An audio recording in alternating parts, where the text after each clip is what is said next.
Right, all praise unto Yahweh Shemi Al Shai Double unless the apostle of GMS, ownership officer be pushing to the truth and sincerity, man. This is a video regarding the events leading up, or rather more a part of World War III, because this is an act of war that you're seeing in front of you here.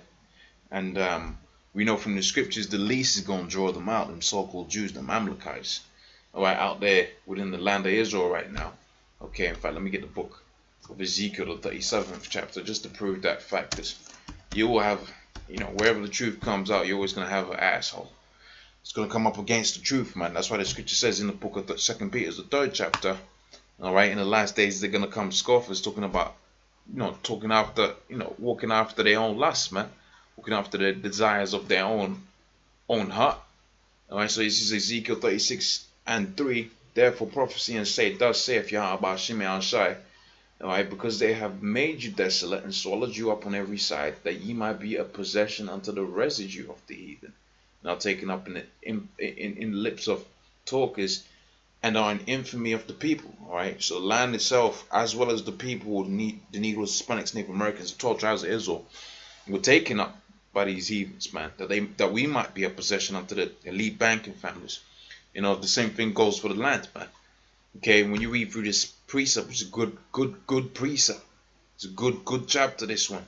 Letting you know not only what was going to happen to the land of Israel in the times when we was out, when we was, if you would will, banished from the land, all right, but also what would happen when we return into that land. So when we return into it, hey, land's going to be good, man. Okay. And people are gonna see, look, man, god damn it, look, this is Israel again, all right? Because they ain't like that anymore. 34th chapter, and the desolate land shall be tilled. That's not happening out there with them imposters there. Okay, let's go get another precept in the book of Revelations, the 3rd chapter and the 9th verse. Okay, before I get into this article, right quick, and some other relevant material. So Revelations 3 and 9.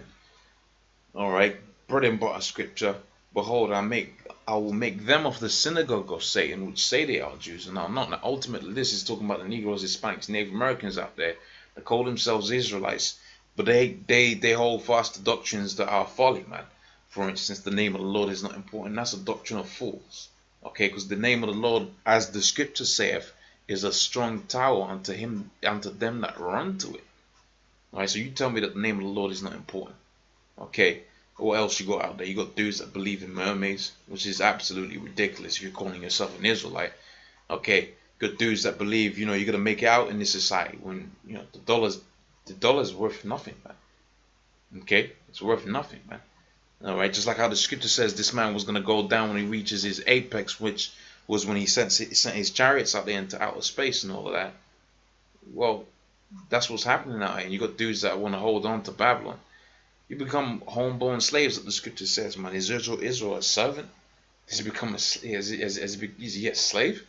All right, because these niggas, they're acting like slaves. Don't know the scripture say in the book of 2nd Ezra, the 8th chapter, I think, in the 54th verse. And after these, Adam also, whom thou hast made Lord of all creatures, of him come we all, and also the people thou hast chosen. All right, and if all of these things be made for our sake, well, why don't we possess an inheritance? Because when you go back onto this, it'll tell you, look, because we went on for the laws, statutes, commandments of the Most High. That's why you got it to where Jake is jacked up. Okay, but now the Most High is having it to where these Edomites about to be jacked up, man. And he's rousing up the spirit of the Carmanians of the scripture, and as the scripture says within the book of 2nd Ezra, the 15th chapter, and they're making these, these bold claims, which this is a bold claim. I believe I've done a similar sort of video before about the capability of these things. I would have to check that before I upload this, so I don't have a duplicate upload. But nevertheless, you got it to where Iran says it beefs up its military hardware, and the Iranian commander claims Tehran is in possession of a missile capable of striking Israel. It says last week the Iranian military conducted a parade through the capital, right, displaying right, a wide range of a wide variety of tanks and warplanes. So I can't have done it. I think it must have been a similar article, but this was actually posted on the 29th. Okay, this was posted yesterday, all of this, yesterday morning. So I haven't done one. I might have done a similar sort of video, but this is certainly a new article. Okay, it says and the Iranian military conducted a parade. Why is it conducting a parade all of a sudden, man? Because it doesn't, they don't like them so-called Jews up in that land. All right, just like how the scripture says within the book of Job. All right, let's get it. Book of Job, 30th chapter. Okay, it's gonna tell you, man. These were children of base men. They were driven away into the clefts, man. All right. For want of famine, they were solitary, fleeing in Job 30:3. For want of famine, they were solitary, fleeing into the wilderness. In former time, desolate and waste, who cut mallows and by the bushes, all right, and juniper roots for their meat. They were driven forth from among men, and they cried after them as of thief. And that's how the Iranians feel right now, man. Look at these thieves, man. Well, they looking at them sideways, thinking, man, these so-called Jews is gonna do something shaky pretty soon. And ultimately, man, when you see how these so-called Jews out there move, they're the worst of the flock, man. They're the least of the flock, and they're the worst of the flock, man. They want everything, okay? They're like rats, man. Right? They bring about diseases and so on and so forth, man. All right, and the natural spirit of the Most High has got people to have about these so-called Jews is just to despise them, man. Okay, just like how you have certain things like Esau. Esau hates Jake, but ultimately he kind of likes Jake.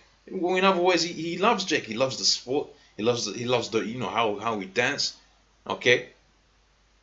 All right, but the Most High has also put the spirit on him to be a terror unto us. Okay, to execute the vengeance as written within the scriptures, man. Okay. So in the Most High set up vessels that was going to be despised, and one of those vessels that are going to be despised with these so-called Jews, man. All right, because they are despicable. All right, and it says last week the Iranian military conducted a parade through the capital of Tehran, displaying a wide variety of tanks and warplanes and missiles. And according to Brigadier Amirali Hajizadeh, all right, commander of Iranian Revolutionary Guard Corps Aerospace Division, one of those missiles is capable of striking Israel roughly 764 kilometers away. All right. He says we do not need missiles with a range of 2,000 kilometers. The longest range required for Iran's missiles is Israeli occupied lands, man. God damn. All right. And then it says last week one of the missiles on display, right, had a range of 466 miles. The missiles was adorned with the banner, right, that warned Israel against provocations, man. So that's the spirit that you got out there, okay? It's the spirit you got out there. Most High has got it to where these heathens, man, they're ultimately gonna turn against not only America but also against some so-called Jews, predominantly against some so-called Jews, because they're in a land that just doesn't belong unto them, man. Okay, so with that, I'm gonna say, oh, praise unto Yahweh, Shimi Al Shai, double honor, see, Apostle GMS, ownership, obviously pushing this truth in sincerity. Shalom.